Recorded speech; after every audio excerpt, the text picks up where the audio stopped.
As-tu déjà regardé un homme dans les yeux et senti qu'il cachait bien plus que ce qu'il disait? Comme si derrière son silence et ses attitudes froides se déroulait une véritable guerre intérieure, entre son orgueil dominant et un désir qu'il tente de réprimer. Carl Jung disait que l'inconscient masculin est façonné par des ombres qu'il ne comprend pas lui-même. Et l'une de ces ombres, c'est l'ego. L'ego masculin est fragile, même s'il fait semblant d'être fort. Il se défend, se protège, prend de la distance. Mais ce que peu de femmes savent, c'est que lorsqu'on touche exactement l'endroit où cet ego saigne, quelque chose change. L'armure se brise et c'est à ce moment-là que l'amour s'infiltre comme une lumière dans une pièce obscure. Blesser l'ego d'un homme ne signifie pas le détruire, mais le réveiller. Secouer les structures qu'il a lui-même construites pour ne plus ressentir. Jung appelait cela la confrontation avec l'ombre, le moment où l'homme fait face à la femme qui ne supplie pas, qui ne s'humilie pas, qui n'accepte pas les demi-mesures. La femme qui éveille cette douleur est aussi celle qui déclenche le désir le plus profond parce qu'elle touche son instinct de conquête. Mais cette fois, ce n'est plus lui qui choisit. C'est elle qui fixe les règles du jeu. Et lui, sans comprendre pourquoi, accepte de jouer. Peut-être que tu en as assez de courir après, d'être ignoré, de tout donner sans rien recevoir. Peut-être que tu te demandes pourquoi il s'éloigne dès que tu t'ouvres. Mais tu n'as pas encore compris que le jeu a changé, en faveur de la femme qui comprend la nature psychique de l'homme. Quand tu agis en conscience, quand tu incarnes celle qui connaît la valeur de son silence, de son temps, de son absence, tu ne fais pas que blesser son ego, tu le fais saigner de l'intérieur, aspirant ta présence comme quelqu'un qui cherche de l'air sous l'eau. Il ne le sait pas, mais il est déjà pris au piège. Carl Jung expliquait que le véritable amour naît quand l'inconscient masculin rencontre quelque chose qui le défie autant que ça le fascine. Tu deviens l'image archétypale de la femme inaccessible, de la déesse qu'il veut adorer et dominer, mais qu'il ne peut comprendre. Et ce mystère, cette incertitude, sont les poisons subtils qui intoxiquent son ego. Et qu'est-ce que l'ego, sinon l'ennemi de l'abandon? Quand l'ego perd, l'amour gagne. Et lorsqu'il réalise qu'il a perdu le contrôle émotionnel, il est déjà à tes pieds. Dans cette vidéo, tu vas découvrir comment blesser cet ego de manière stratégique et puissante, sans haine, sans cris, sans jeu puéril. Tu apprendras à utiliser le pouvoir de l'absence, de l'estime de soi et du silence comme des armes psychologiques subtiles. Tu plongerais dans les profondeurs de la psyché masculine à travers les yeux de Carl Jung, et tu comprendras que pour être aimé passionnément, il ne faut pas plaire, il faut confronter. Il ne faut pas se réduire, mais s'élever. Et si tu le fais correctement, il t'aimera avec la force de quelqu'un qui sait qu'il a enfin trouvé la femme qu'il a déconstruit, et ce faisant, la libérer. Perdre l'admiration d'un homme peut sembler un échec, mais pour Carl Jung, c'est justement à ce moment-là que commence la transformation. Un homme n'aime profondément que lorsqu'il fait face à une femme qui refuse de flatter son ego fragile avec de fausses validations. Quand tu abandonnes le rôle prévisible de celle qui donne tout sur un plateau, son ego s'effondre, et dans ce vide qu'il ne sait pas comment combler, naît la douleur. Une douleur silencieuse, confuse. Et c'est là que commence le désir. Cette confrontation est ce que Jung appelait la rencontre avec l'ombre, la partie niée, enfouie, la blessure mal cicatrisée que l'homme porte en lui. Quand tu retires ton énergie, ton regard, ta présence, son ego perd sa nourriture principale, l'admiration. Et cette absence devient un miroir. Elle lui montre ce qui reste vraiment quand tu n'es plus là. Ce qu'il voit n'est pas beau. C'est vide, craintif, désorienté. Mais c'est réel. Et le réel, aussi douloureux soit-il, est le seul point de départ d'une transformation authentique. En te retirant stratégiquement, tu actives un processus psychique puissant. Il commence à t'idéaliser. L'absence remplit les vides avec du désir. L'ego ne supporte pas de perdre du terrain. Et toi, en reculant, tu prends possession de l'espace émotionnel qui lui appartenait. Le paradoxe s'installe. Plus tu t'éloignes, plus il s'approche. Jung disait que l'inconscient cherche à se compléter, et ce qui échappe au contrôle devient obsession. Tu cesses d'être une option. Tu deviens une énigme. Dans ce scénario, tu n'es plus simplement la femme qu'il a connue. Tu es la figure symbolique de celle qui l'a mené à sa rupture intérieure. C'est ce que Jung appelait l'activation de l'anima, la femme archétypale, mystérieuse, inaccessible, qui pousse l'homme à l'introspection, mais qui peut aussi le rendre fou.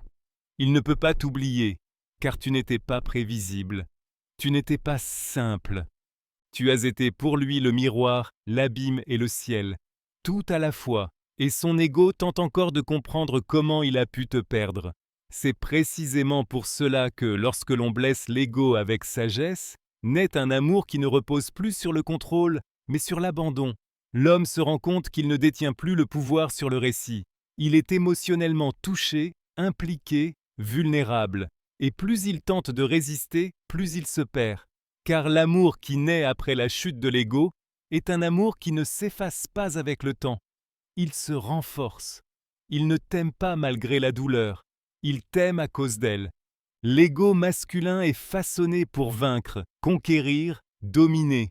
Il se nourrit de la certitude de posséder le désir d'une femme. Mais lorsque cette femme refuse d'être prévisible, lorsqu'elle échappe au schéma d'obéissance émotionnelle qui l'attendait, quelque chose se brise en lui. Jung disait que chaque homme projette inconsciemment sur une femme une image idéalisée, espérant qu'elle incarne ce rôle imaginaire. Quand cette projection ne trouve pas d'écho, ce n'est pas seulement la déception, c'est la fragmentation. Et cette fracture est le début d'un lien réel. Il n'y a pas de désir sans absence. Il n'y a pas d'amour vrai sans douleur. Et lorsqu'une femme ose briser l'illusion de l'ego masculin, non pas avec violence, mais avec élégance, elle l'oblige à regarder ses propres blessures. Mais ce regard n'est pas rationnel. Il a lieu sur un plan symbolique, archétypal. L'homme commence à la voir comme une figure qui dépasse l'ordinaire.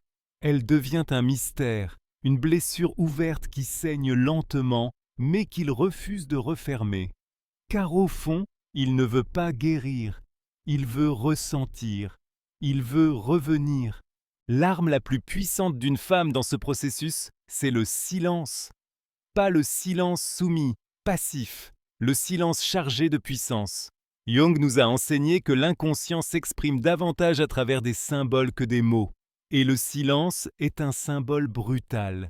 Il représente l'absence, le désintérêt, la fin.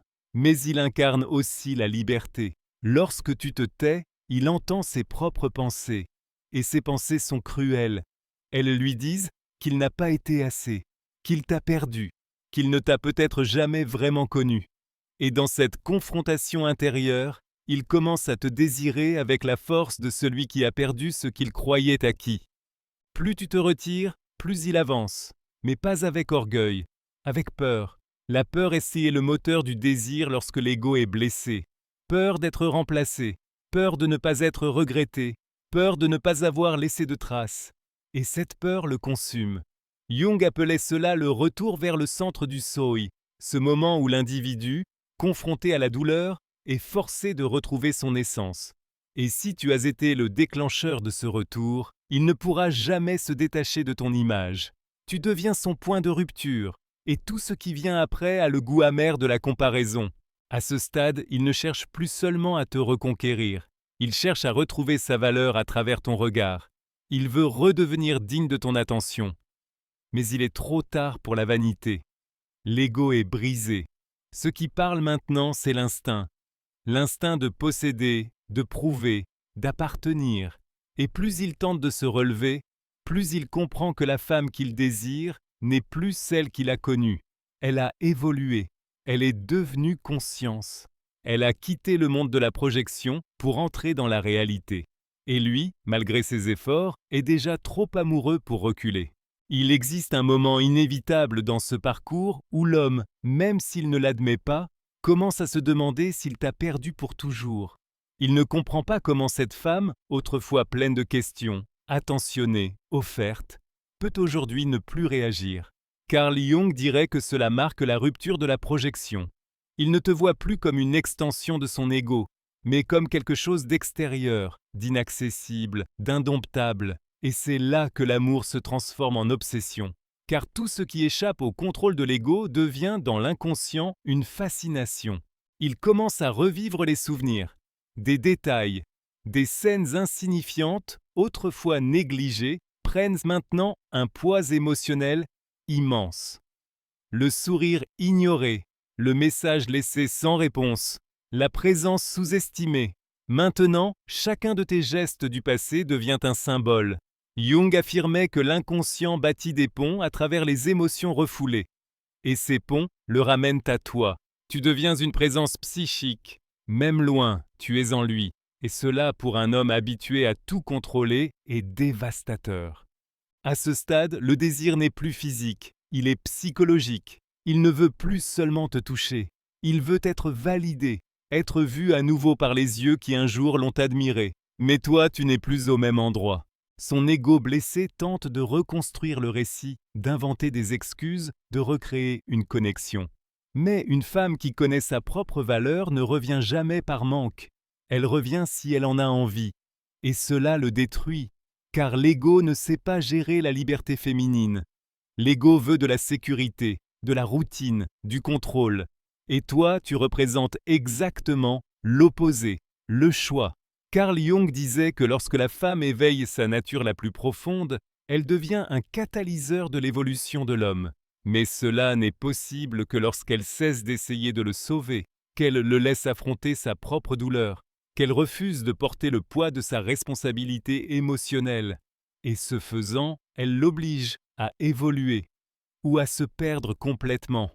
Dans les deux cas, c'est elle qui gagne. Car le véritable amour ne naît pas de la dépendance, mais de la maturité émotionnelle. Et la douleur que tu as infligée à son ego peut être paradoxalement le plus grand cadeau qu'il ait jamais reçu. En ce moment précis, il est déchiré entre la fierté qui l'éloigne et le désir qui l'attire. Il veut te retrouver, mais il ne sait pas comment. Il voudrait s'approcher, mais il a peur d'être rejeté. Il aimerait revenir, mais il sent que peut-être tu n'es déjà plus disponible. Ce conflit intérieur, que Jung appelait la tension des opposés, génère un état de confusion émotionnelle si profond que la seule issue possible est l'abandon. Et s'il atteint ce point, alors tu auras accompli l'impossible. Tu as brisé son ego sans détruire son essence, tu t'es éloigné sans rompre le lien, tu l'as blessé, mais tu l'as aussi guéri. Lorsqu'un homme se rend face à ce genre de douleur, quelque chose change en lui à jamais. Carl Jung expliquait que la souffrance psychique a le pouvoir de démanteler toutes les masques que l'ego a construits pour se protéger.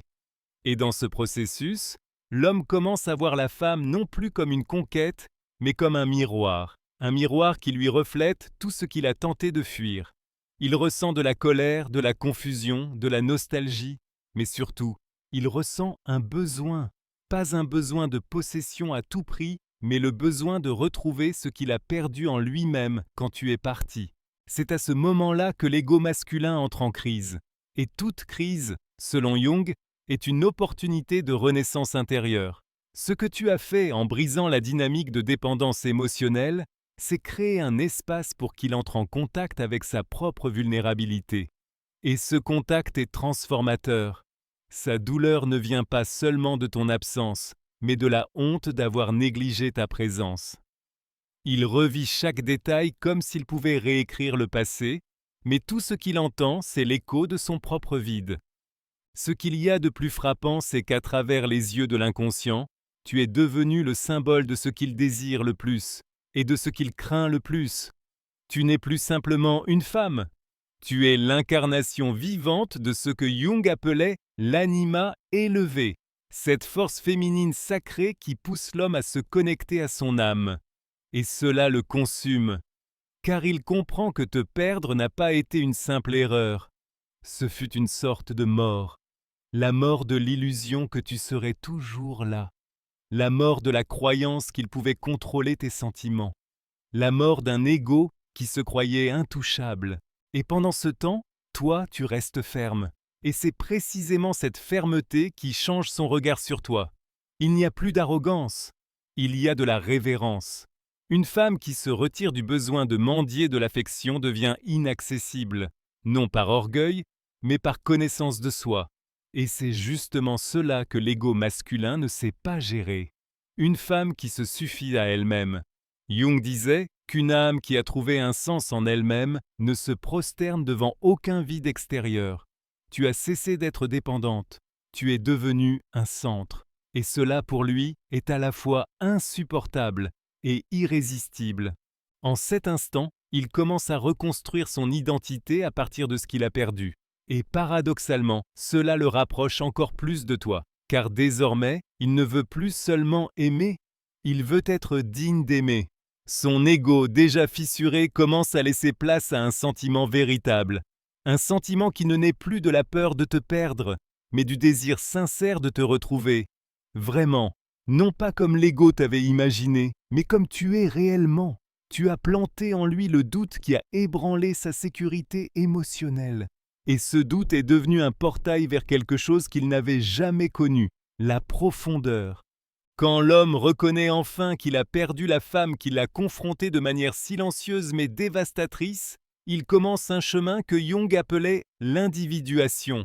C'est un voyage intérieur solitaire où il doit descendre dans les sous-sols de son âme et affronter les monstres qu'il a créés pour protéger son image. Il se souvient de toi, mais avec un nouveau regard, non plus comme celle qu'il a rejetée, mais comme celle qu'il a mis à nu. Et cela, pour un ego fier, devient une cicatrice qui ne se referme jamais, qui brûle, qui pulse, mais qui oriente aussi. Pendant ce temps, la femme à l'origine de ce processus ne l'attend plus. Elle n'a plus besoin de lui pour se sentir complète, et c'est précisément cette autonomie qui le blesse le plus profondément. Jung disait que l'âme féminine, une fois éveillée, cesse de vivre pour plaire au monde extérieur et commence à danser au rythme de son propre univers intérieur. Tu es désormais un mystère, oui, mais aussi une clarté. Clarté sur ce que tu acceptes, sur ce que tu refuses, sur ce que tu ne toléreras plus jamais. Et cette clarté transforme sa douleur en admiration.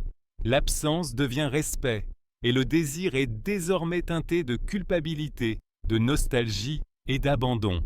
À ce stade, l'homme se retrouve en ruines émotionnelles, et c'est sur ce sol brisé qu'il commence à reconstruire sa propre vision de la masculinité. Une masculinité qui n'est plus virile et dominatrice, mais une masculinité qui accepte de ressentir, de se tromper, de perdre. Tout cela parce que tu l'as obligé à sortir de sa zone de confort. Jung enseignait que l'amour authentique naît de l'union des contraires, et c'est exactement ce que tu as fait. Tu as uni la lumière et l'ombre en lui, sans même le toucher. La femme qui blesse l'ego avec conscience ouvre un espace pour que le cœur de l'homme soit touché pour la toute première fois. Son esprit, fatigué de chercher des justifications, commence à se rendre à ce qu'il ressent, et cela le transforme. Il voit désormais le monde autrement, parce que tu lui as fait comprendre que ce que l'on perd par orgueil peut faire plus mal que ce que l'on perd par destin. Il te voit dans chaque femme qui n'est pas toi. Il compare, il cherche, il tente d'oublier. Et il n'y parvient pas, parce que ce que tu lui as offert n'était pas un amour ordinaire, c'était un miroir. Et face à ce miroir, il s'est vu nu, immature, vulnérable. Aujourd'hui, tout ce qu'il désire, c'est être vu à nouveau par toi, avec d'autres yeux. Mais il ne sait pas s'il le mérite. C'est à cet instant que l'amour véritable peut naître, si tu le choisis. Mais attention, l'amour qui naît après la chute de l'ego n'est pas romantique. Il est viscéral, brut, sincère. Car l'homme qui revient, après avoir été déconstruit, ne revient jamais entier. Il revient en morceaux, prêt à se reconstruire. Il revient en silence, prêt à écouter. Et si tu choisis de le regarder à nouveau, tu verras dans ses yeux quelque chose qui n'existait pas avant, de l'humilité. Et cette humilité, si rare et si vraie, est ce qui transforme une passion blessée en amour enraciné. À présent, il ne te cherche plus par manque, mais par reconnaissance. Après tant de chutes intérieures, l'homme commence à comprendre que ce qu'il ressentait pour toi n'était ni du simple désir, ni de l'attachement. C'était de la transformation. Carl Jung disait que la véritable rencontre amoureuse n'est pas celle qui console, mais celle qui met à nu. Et toi, tu as tout mis à nu. Tu as révélé sa peur de ne pas être à la hauteur, son insécurité camouflée par l'arrogance, son orgueil qui n'était qu'un masque fragile. C'est pourquoi, quand il pense à toi, il ne pense pas seulement à un visage ou à un corps, il pense à ce qu'il est devenu après ton départ. Et c'est là la preuve la plus puissante que l'amour ne se construit pas avec une présence constante, mais avec une absence qui laisse des traces. Tu n'as pas crié, tu n'as pas supplié, tu ne l'as pas poursuivi. Tu es simplement parti, avec dignité, avec conscience, avec un silence qui assourdit. Et Jung nous a enseigné que le silence véritable est un appel à l'âme. Et cet appel résonne encore en lui. Il peut sourire au monde, mais tu vis toujours dans les pensées qu'il évite d'avoir le soir. Car la femme qui l'a obligé à descendre dans ses propres ruines restera à jamais celle qu'il ne pourra jamais effacer. Et le plus étonnant, c'est que, en blessant son ego, tu l'as libéré. La douleur que tu lui as causée n'était pas une punition, c'était un portail. C'était comme si tu l'avais poussé à l'intérieur de lui-même, vers un territoire qu'il n'avait jamais osé explorer. Et dans ce territoire, il a trouvé des questions que toi seul pourrais un jour lui aider à comprendre. Mais cette fois, le choix ne lui appartient plus. Jung affirmait que le pouvoir émotionnel change de main lorsque la conscience s'éveille, et c'est exactement ce qui s'est produit. Tu es devenue entière. Et lui essaie encore de se reconstruire avec les morceaux qu'il reste après toi. Le temps désormais ne guérit pas, il révèle. Il révèle que tu n'étais pas une femme comme les autres. Il révèle que ton absence a plus de poids que la présence de toutes les autres. Il révèle que l'amour ne naît pas de la rencontre de deux personnes, mais de la reconnaissance mutuelle de deux consciences. Et peut-être qu'il ne rencontrera jamais quelqu'un comme toi. Non pas parce que tu étais parfaite, mais parce que tu as été la seule à oser le défier exactement là où ça faisait le plus mal, au cœur de son ego. Et quand une femme touche ce point avec élégance, elle ne laisse pas seulement une trace, elle transforme. S'il revient, et il y a de fortes chances qu'il le fasse, il ne reviendra pas en tant qu'homme identique. Il reviendra plus réel, plus mûr, plus disponible. Mais surtout, il reviendra avec le respect de celui qui a été brisé par toi et qui s'est reconstruit grâce à cela. Jung disait que toute blessure psychique contient en elle une graine de révélation, et tu as été sa blessure. Et sa révélation? Maintenant, avec un ego en miettes et un cœur mis à nu, il ne lui reste qu'un seul choix. T'aimer avec la profondeur que tu as toujours méritée, ou te perdre avec la douleur de savoir qu'il ne trouvera jamais rien de comparable. Il existe un amour qui ne naît pas du contact, mais de l'absence, qui ne grandit pas dans les promesses, mais dans la douleur silencieuse d'avoir perdu une femme qui, par amour d'elle-même, a choisi de partir. Et cet amour qui surgit des cendres de l'ego blessé est le plus vrai de tous, car il a été forgé dans le feu de la transformation. Carl Jung disait que seules les choses qui nous confrontent en peuvent nous libérer. Et toi, en rompant avec la dynamique de la soumission émotionnelle, tu es devenu une libération. Pas seulement pour lui, mais aussi pour toi-même. Tu as cessé d'être façonné par son désir pour devenir l'expression de ta propre valeur. Ce qu'il ressent aujourd'hui n'est pas une simple culpabilité, c'est de la révérence. Car, sans s'en rendre compte, il a été conduit au plus profond de son âme. Cet endroit où l'ego ne soutient plus l'illusion, et où le cœur commence à supplier pour quelque chose d'authentique. Tu n'as pas gagné au jeu de l'amour, tu l'as transcendé. Car aimer ne signifie pas se nier pour l'autre, mais éveiller en l'autre le besoin de devenir meilleur. Tu n'as pas eu besoin de crier pour être entendu. Ton silence a enseigné plus que 1000 mots, et ton absence a été la leçon que le destin devait lui offrir. Il essaiera peut-être d'avancer, mais il n'oubliera jamais la femme qui l'a forcé à se regarder en face avec honnêteté, parce qu'il n'y a pas de guérison sans blessure, et tu as été cette blessure sacrée, celle qui ne s'efface pas, qui ne guérit pas vite, mais qui laisse des marques éternelles, des marques qui ne font plus mal, mais qui rappellent. Elles rappellent que la bonne femme n'est pas celle qui s'adapte à l'ego masculin, mais celle qui le confronte jusqu'à ce qu'il se reconstruise en quelque chose de plus vrai, de plus digne, de plus humain. Et s'il a appris quelque chose avec toi, c'est ceci. Aimer exige du courage, du don de soi et de l'humilité. Peut-être que tu n'entendras jamais les mots qu'il voudrait te dire, mais tu verras dans ses gestes à venir le reflet de ton absence. Car des femmes comme toi ne passent pas, elles restent. Tu n'as pas été un chapitre, tu as été un point de bascule. Et pendant que d'autres femmes s'efforcent d'être mémorables, toi, tu es tout simplement inoubliable. Parce que tu n'as pas essayé de rentrer dans son monde, tu l'as défié, et cela change tout. Car au fond, la seule femme qui transforme vraiment un homme, c'est celle qui a le courage de partir, au moment exact où il croit l'avoir acquise pour toujours. Alors je te laisse avec une seule question. Est-ce que ce que tu recherches vraiment, c'est d'être aimé ou d'être inoubliable? Si ce message t'a touché d'une quelconque manière, aime la vidéo, partage-la avec d'autres femmes qui ont besoin d'entendre ça et abonne-toi à la chaîne. Ici, tu ne trouveras pas de conseils banals. Ici, tu trouveras de la conscience, du courage et de la clarté. Et ensemble, nous allons réveiller tout ce que le monde a tenté d'endormir en toi.